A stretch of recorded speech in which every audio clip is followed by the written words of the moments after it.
I've been inside plenty of abandoned houses in Detroit, but I'd never felt one this cold. Cracked brick, a rotten ceiling, light slices through gaps like thin knives. The smell hit me first. Mildew, scorched wood, the sour rot of old belongings, an acrid, nameless stench that made me cover my nose. I swept the beam of my flashlight slowly, letting my eyes collect each detail. Faded wallpaper peeling like dry skin, the floor mottled with rust-colored water stains, a chair missing a leg lying on its side, a table split open like a broken jaw. Everything was quiet, as if the house itself were holding on to some memory. In a dark corner, half hidden behind a half-drawn curtain, I saw a small shape curled up. At first I thought it was a rag, a plastic bag, an abandoned blanket. In places like this, my eyes often trick me, trash resolving into grotesque shapes. This time, the thing trembled. A tiny, weak shudder, like something inside trying to shout but having no breath. I stepped closer. The flashlight found 2 wet eye sockets. My breath stopped. Not trash. A dog. A Doberman pup, maybe 3 or 4 months old, pressed against the wall like a handful of dead leaves. So thin the ribs showed like a broom frame. Skin stretched tight, flaking where mange had eaten it. The coat was nearly gone. Just a few sparse hairs at the muzzle and nape. The corners of its eyes leaked. Up close I could see a rope lodged around its muzzle. A thin green cord dug into the flesh, leaving a dark, dried ring of blood. It didn't bark. It didn't whimper. It breathed through a narrow gap, each inhale a rasp, like old metal being bent. The front legs were tucked to its belly and shook without stopping. Each tremor seemed to rattle the small bones. The whole tiny body rose and fell like an oil lamp flickering in the draft from a broken window. The black eyes were wide and glassy, fixed on me, not empty, but holding a long history of fear. No anger, no pleading, only absolute naked terror that made my chest tighten. The air in the room seemed to close in. My mouth went dry, my breathing sounded too loud against the dead hush. I knelt, floorboards groaning under my knees, and felt the cold bite into my skin. I wanted to move fast, but I knew any sudden motion could make the pup curl tighter, turn fragile breath into a final spasm. So I stayed back, made myself small, sank down like something harmless, and put my palm flat on the floor with the fingers open so it could see I wasn't a threat. I listened. A drip from a pipe. The insects in the wind. My own heart is pounding. All of it became a strange soundtrack for the moment. I spoke softly, my voice breaking, like you would to a child waking from a fever. Hey, little one. I won't hurt you. I won't leave you. The words landed in the damp air and reached those dark eyes like a sliver of light. Memories came in a rush. Ellen waiting with a hot cup of coffee in the kitchen. The neighbors' laughter from years ago. Weekend afternoons we spent in the garden.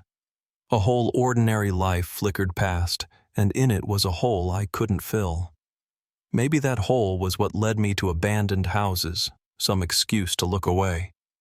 But kneeling there, with that small creature curled on the rotten floor, every excuse vanished. I drew the small knife from my pocket, my hand trembling when it touched metal. I didn't lunge. I set the blade on the floor within its sight, simple, deliberate, like a promise. Someone here to undo the pain. I worked the rope loose 1 loop at a time, slowly, so each second wouldn't make it any more afraid. When the last strand fell away, the pup drew 1 long breath, like an old chest finally allowed to open. Blood, sweat, the stink of mange and damp, all of it wiped onto the rag I'd brought. I didn't know its name. I didn't know who left it.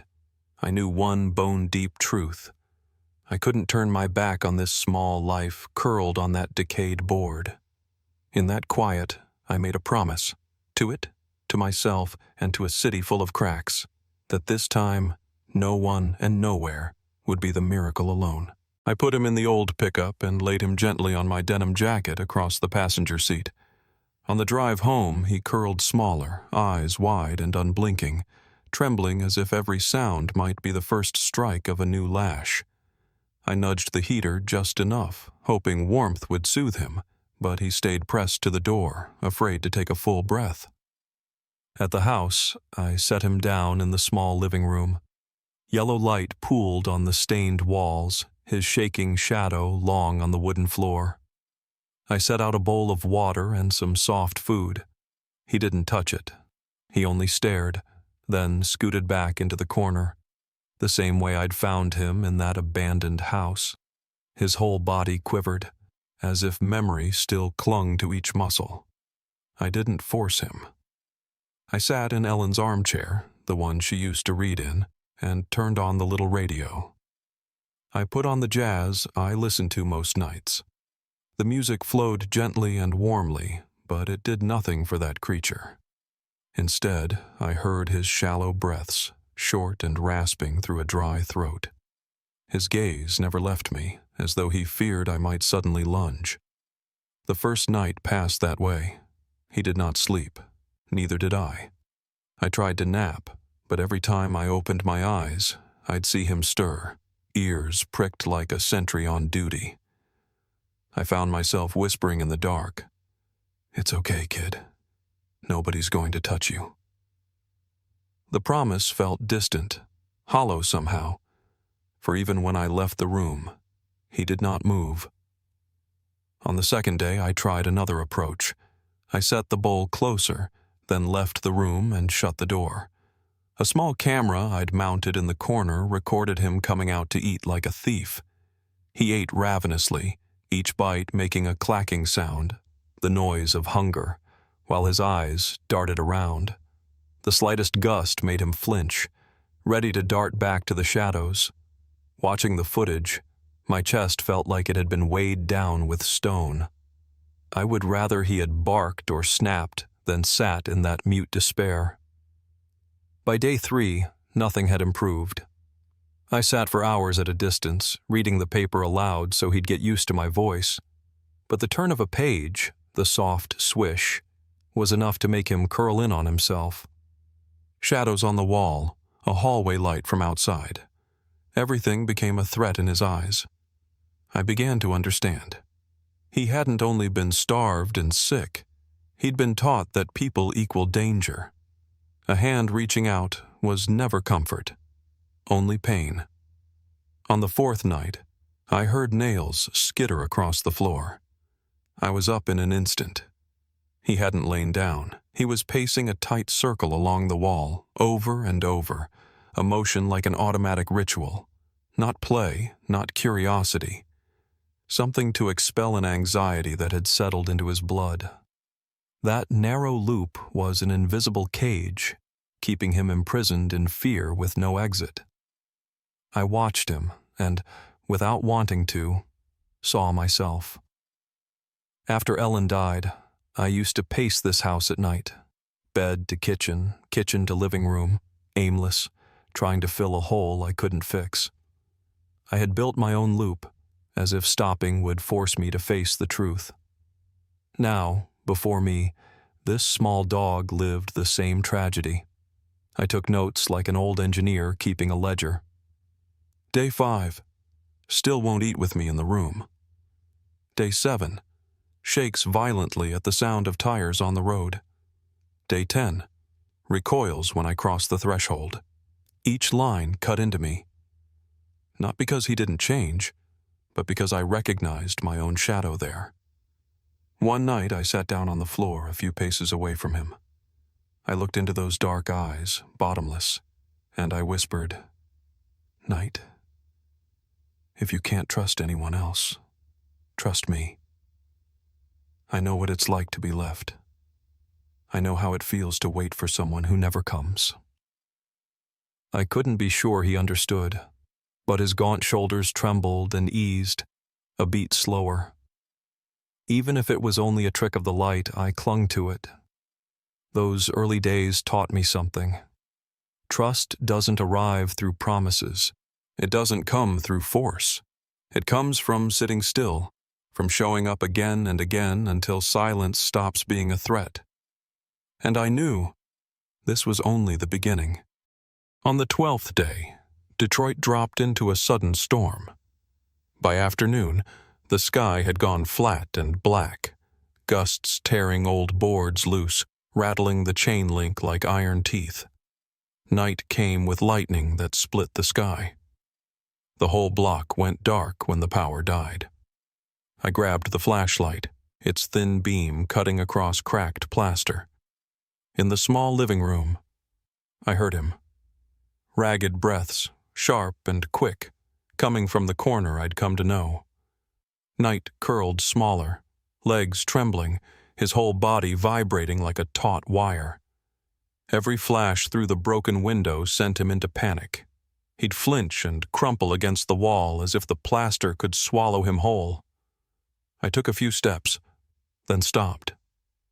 In that stuttering light, his black eyes reflected a most basic terror. I couldn't force him. I sat down a few feet away, my back against the wall. I lowered my voice until it matched the storm outside. "It's okay, Night. Just a storm," I said. I called his name for the first time, short, strong. I hoped it would sound like shelter. Thunder cracked overhead. He tucked himself so hard his back hit the wall, his paws slipping on the floor.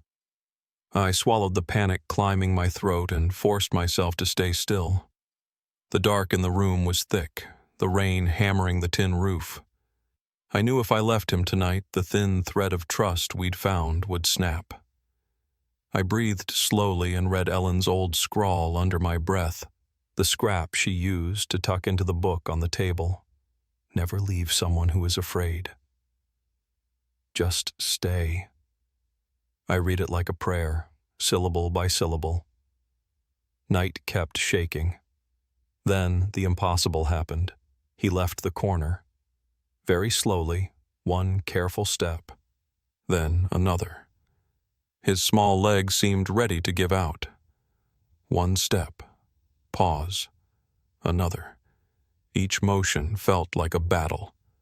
I barely dared to breathe, afraid some small sound would break whatever fragile thing was happening. When he was only a few inches away, his legs folded, and he almost collapsed. Instead of turning back, he pushed a little further until his head brushed my jeans. Warm, wet breath hit the fabric. I froze.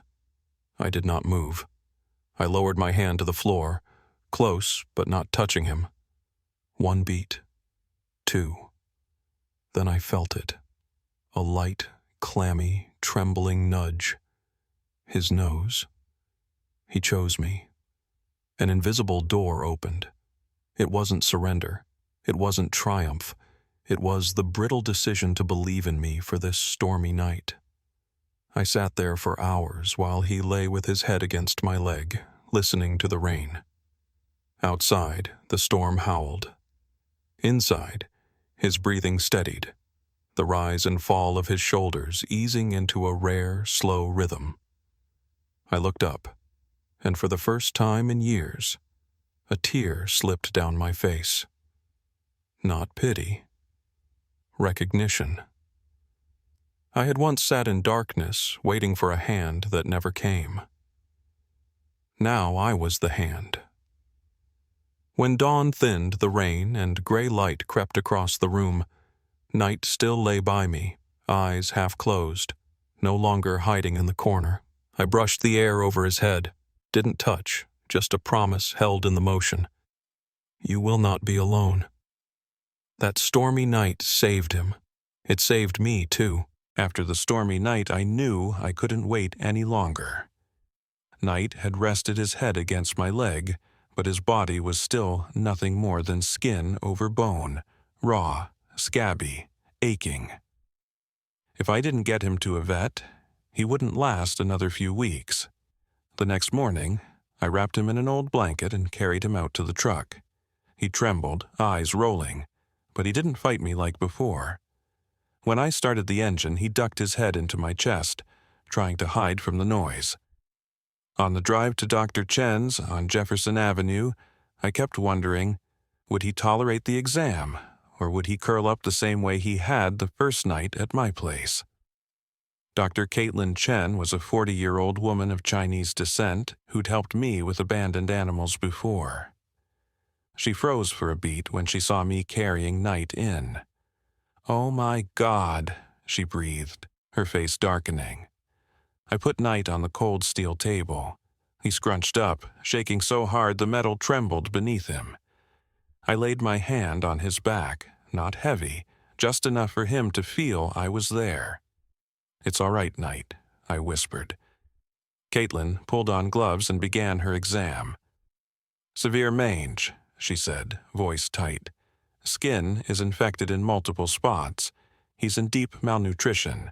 That rope around his muzzle looks like it's been there a long time." She sighed and shook her head.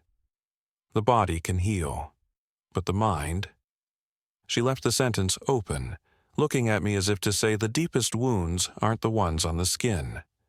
I nodded. I'd seen how he'd flinched when I'd accidentally flipped a newspaper. Caitlin gave him pain meds and antibiotics, then applied medicated drops to the patchy skin. Knight hunched when the needle touched him, but he didn't bite. He didn't cry out.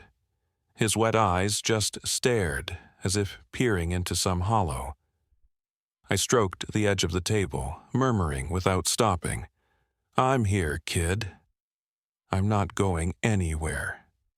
When she wrapped bandages around the worst sores, he let out a long breath.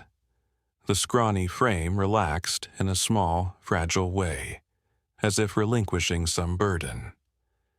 At that moment, I said his name for the first time, with a certainty I'd been holding back.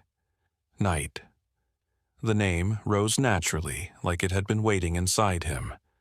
A little Knight, no armor, only scars and steady eyes. I wanted him to hear that name every day, so he'd know he wasn't just a survivor. He was a fighter. Caitlin offered a brief, tired smile. "Nice name," she said. "Maybe a name will give him strength." On the ride home, he stayed bundled in the blanket, but something had shifted. Each time I said "Knight," his small ears twitched, like memory filing itself away. He still shook, but he wasn't a statue of fear anymore. There was a sliver of something, thin, fragile, present. Back at the house, I set up a corner with a clean towel, a bowl of water, and his meds. Knight lay down, head resting lightly against the wall, eyes unfocused. I sat across from him with the ointment and smeared it on the mange around his neck. My hand trembled, but I kept a steady rhythm so he'd learn that a touch could be gentle and not painful. Each time I whispered "Knight," his eyelids twitched. That night, the radio played a slow jazz tune. I watched as Knight inched away from the corner. Only a few inches, but the first time he'd left the wall on his own. He still trembled, still wary, but he wasn't glued to the darkness. I sat very still, afraid a loud breath might snuff the moment. I thought of Ellen. She used to believe every creature, no matter how small or broken, deserved a chance to heal. Sometimes, she'd say, we can't save the world. But if we save one, then for that one, we've saved everything. Looking at Knight, I knew she'd never been more right. That first night after treatment, he fell asleep on the towel. I stayed in the dark and listened to the thin, steady rhythm of his breathing. Every inhale felt like a marker. We'd crossed a threshold. From an animal left to die, he now had a name, medicine, and a promise. And I knew. This was only the beginning of a long road where both of us would learn how to trust again. After that first round of treatment, the mange on Knight's body began to dry. The ointment left his skin dark red, mottled with scabs, but at least it no longer bled. I set up weekly checkups with Dr. Chen, vaccinations, antibiotics, nutritional supplements. Each day, he ate a little more, and there was a faint spark in his eyes again, but the fear stayed whole. In daylight, if I moved too quickly, Knight jolted and hurled himself against the wall, pressing flat. Just the sound of men's footsteps outside made him tremble, eyes darting everywhere. Ordinary noises, a car slamming its brakes, a wooden door banging shut, were enough to make him arch his back, ready to collapse. I began to see it clearly. Knight's wounds weren't only on his skin, they were etched into his young memory. For him, people meant violence. A hand had never been comfort. Only a whip, a rope, abandonment. I watched him each night. When he thought I was asleep, he rose and paced in circles tight along the wall, just like the first night I found him. The loop was so narrow it had worn the boards smooth. He never strayed farther, never tested the middle of the room, never glanced at the window, just turning, like a prisoner tracing bars no one else could see. Watching him, I saw myself. After Ellen died, this house became my cage. I drifted from living room to kitchen to hallway, repeating without purpose. I turned on the radio but didn't hear it. I brewed coffee but didn't drink it. I walked my own circle in memory, as if stopping meant facing the truth, that the house was quiet without Ellen, that no one waited for me anymore. Now, before me, a small dog was living out that same tragedy, and I could not bear it. One evening, when Knight cowered in the corner, I knelt on the floor. I didn't move closer, I only spoke, my voice hoarse. Knight, I was like you once. I know what it feels like to be left behind. I know that emptiness when you wait for someone who never comes back. He didn't understand words, but I believed he caught the truth in the sound. His ears twitched. His eyes lingered on me longer than usual. Just a few seconds, but enough to show me more than fear. Something like hesitation, as if he wanted to trust. In the days that followed, I changed my approach. I stopped trying to touch him. I left the door open, read the paper aloud so he'd hear the rhythm of my life. I kept the radio low, placed a chair near the doorway so he'd grow used to a presence that didn't threaten. I practiced patience, repeating the same quiet rituals each day. On the 15th night, when I set the bowl down and stayed in the room, Knight didn't wait for me to leave. Hesitant but steady, he lowered his head and chewed in small bites. I sat still, my chest tight. To anyone else, it was just a dog eating. To me, it was a miracle. I began a journal, day 15, ate with me in the room. Day 17, no trembling at the sound of traffic. Day 19, stepped one pace farther from the corner. Each line was proof that Knight was reclaiming trust. That I was too. Some nights I watched him sleep, his small body curled as if guarding himself. I thought of Ellen. She once told me, "We don't save someone only because they need it. We save them because we need them too." I pressed a finger to the old photograph on the table. Ellen, smiling, cradling our golden retriever. And suddenly, I knew. Knight didn't just mirror my fear. He mirrored my chance to stop walking in circles, to step into the light again. That night, when I closed the journal, I wrote only one line. We are both learning how to breathe again. Autumn came late to Detroit.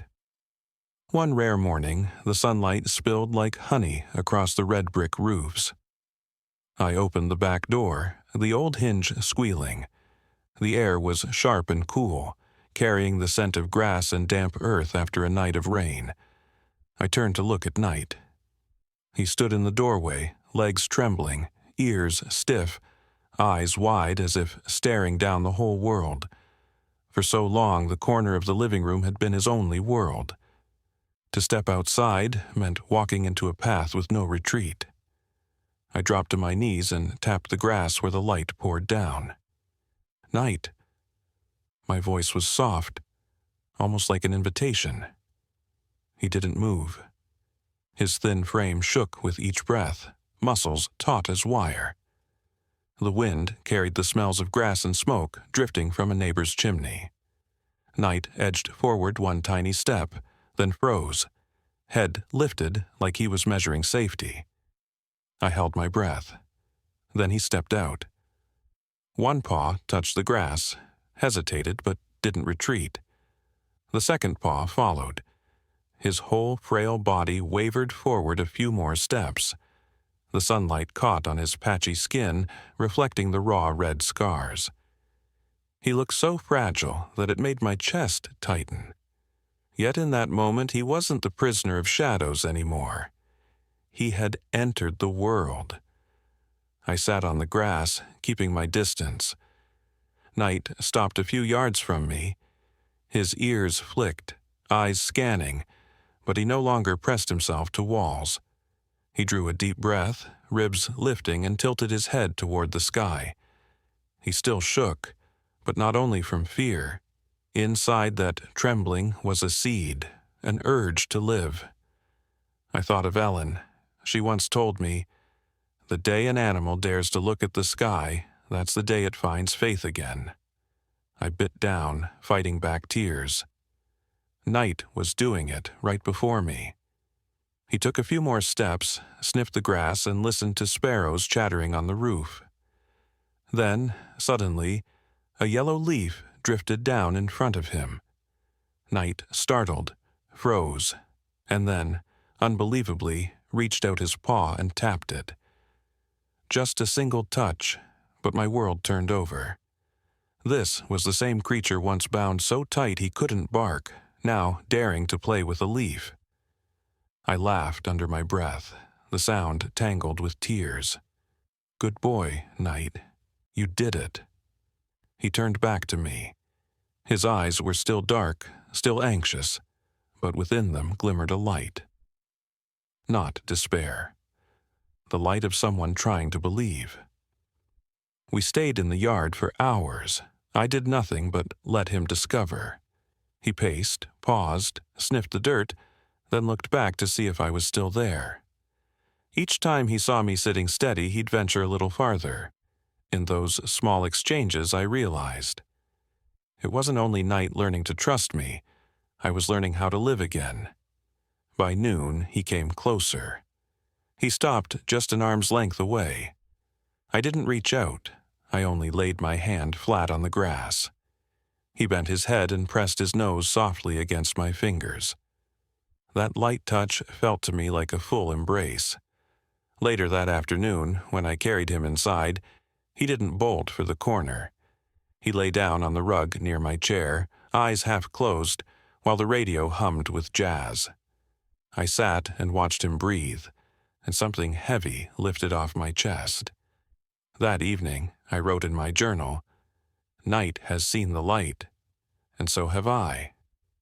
From the day Night first stepped into the sunlight, my life changed. The house that once sat silent now echoed with the soft patter of paws. In the mornings, Night lay on the porch, eyes half closed, soaking up the light. At night, he curled up near the chair where I read the paper.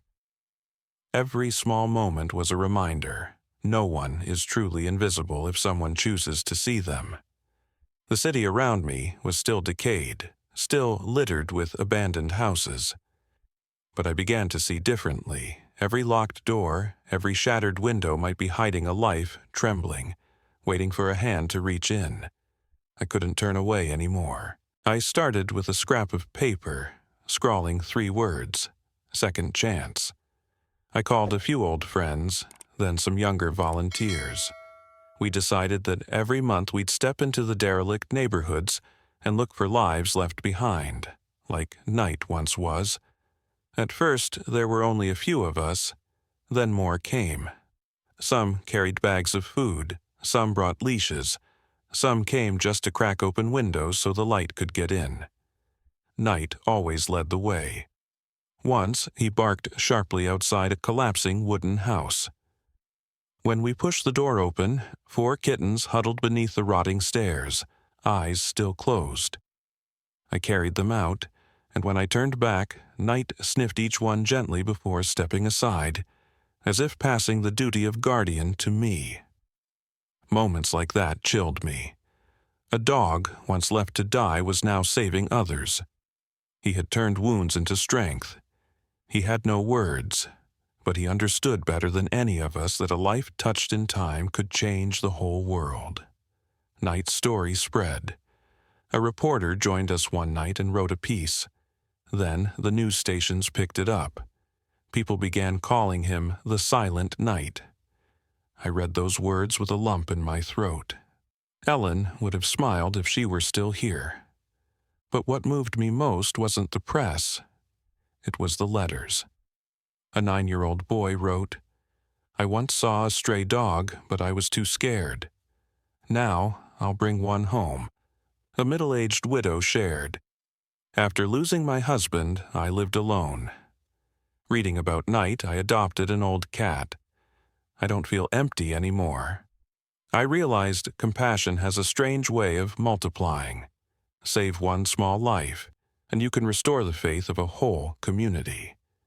Tonight, as I write this, Night lies at my feet. His coat is thicker now, his eyes less haunted, his breath steady. I rest my hand on his head and feel the warmth rise through my palm. I think of that first day, when he was nothing but a trembling mass in a dark corner, his muzzle bound by rope. If I had turned away, he wouldn't be here. I don't write this to praise myself. I write to say something simple. Never turn away. Not all of us can change the world. But to an abandoned dog, a caged cat, a small life no one seems to want, your hand might be the whole world. Night pulled me out of the gray circle of grief. I pulled him out of a shadowed ruin. Together we learned, love doesn't need language. It only needs action. If you're reading this, remember, somewhere near you, there may be a small life waiting. One step, one hand, one glance could turn darkness into light. With Night, I found my life again, and I believe, with a little compassion, we can give countless others the most precious gift, a chance to live, to love, and to never be abandoned again. My friends, Night's story is only one among so many lives out there waiting for a hand to reach in. If this story touched you, please share it so more people will know. No one deserves to be left in the dark. Have you ever saved a dog, a cat, or any small creature? Share it in the comments below. Your story could inspire someone else to open their arms to another life in need. And don't forget to subscribe so we can keep spreading kindness, so no dog, no cat, no small soul has to face loneliness again. See you in the next story, where compassion will continue to write its miracles.